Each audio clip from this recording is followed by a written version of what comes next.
Tribunasi Desa Poka minta undur pilkada serentak. Riri masih ancam tak ada pemilihan kepala desa hingga 6 tahun ke depan. Sekretaris Kota Ambon Agus Riri Mase yang juga Ketua Panitia Pemilihan Kepala Desa Pilkada Serentak di Kota Ambon menegaskan tak ada lagi pengunduran jadwal. Hal ini menyusul permohonan dari Desa Poka Kecamatan Teluk Ambon yang meminta pengunduran pilkades. Padahal dari hasil pelaporan bakal calon kepala desa tak meminta penambahan waktu. Bila dipaksakan, katanya maka pemerintah akan bertindak tegas dengan membiarkan desa tersebut tak ada kades hingga 6 tahun mendatang. Riri masih meminta juga kepada kelompok penyelenggara pemungutan suara atau KPPS di tiap desa mengutamakan kepentingan rakyat. Diketahui ada 8 desa dan 1 negeri di Kota Ambon yang akan menggelar pilkades serentak pada 7 April mendatang, yakni Desa Wayame, Negeri Lama, Poka, Hunut, Nania, Waiheru, Lata, dan Desa Galala, dan 1 negeri yakni Negeri Hatiwe Kecil.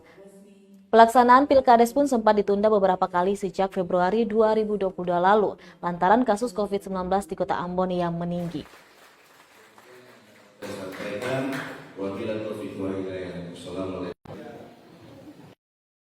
Berarti sudah pengumuman data pemilih tetap, sudah pengumuman dan pendaftaran bakal calon. Kepada KPPS, kepada penyelenggara di lapangan, saya turun langsung sekarang ini karena ada indikasi Poka mau minta mundur.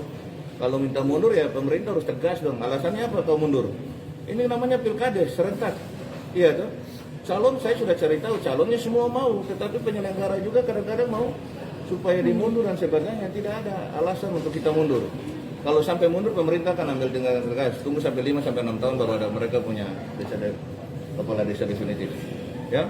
Ini semua mau jalan. Jangan ada kepentingan pribadi. Ego-ego itu tidak boleh ada. Ini kepentingan rakyat kota, kepentingan rakyat Poka, ya. Harus jalan. Lepaskan seluruh ego. Jangan berpihak. Siapapun yang jadi kepala desa itu Tuhan sudah tetapkan. Allah Subhanahu wa taala sudah tetapkan. Ya. Tinggal lewat manusia penyelenggara aja gitu. Diwakili oleh Sekretaris Kota Ambon sekaligus membuka secara resmi pembekalan bagi anggota KPPS pemilihan kepala desa serentak Kota Ambon tahun. Terima kasih sudah nonton. Jangan lupa like, subscribe, dan share ya.